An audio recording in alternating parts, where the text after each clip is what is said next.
welcome back to Vivero. Today we're going to talk about some really awesome desert plants we got here at the nursery. This guy right here is the giant yucca.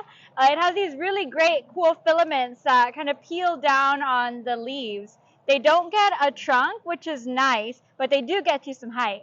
They'll definitely be real tall, about 6 to 8 feet, and then their bloom spike is really what's the cool part. That bloom spike will shoot all the way up to the sky, has really nice white little bell flowers, and the bees go crazy for it.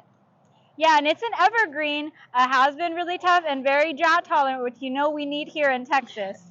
Paired with this guy, we have this really awesome ice plants. The flowers open during the day and then go to sleep at night. It's a great ground cover or a little trailer, and you can see it complements a lot of really cool desert plants.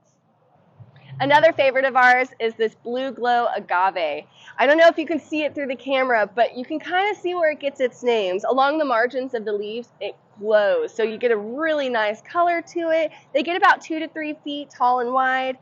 Here in Texas, especially the Austin area, if we do experience some colder temperatures, it's nice just to give them a little blanket, keep them a little bit warmer. But as for the heat, it can take it. For the drought, it can definitely take it. This is definitely one to add to a garden. This last guy here is the toothless sotol, or Dasylirion longissima.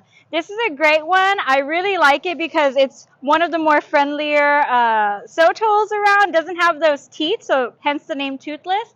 This will get a small trunk over time, gets about 6 feet in height, will also bloom this really cool tall flower that kind of has a more of a shaggy look, but it is very beautiful. Do give it a good amount of space because it will get about 4 to 5 feet wide, and again, it gets that trunk. Super nice specimen to have in your garden and very drought tolerant. All right, well, thanks for watching.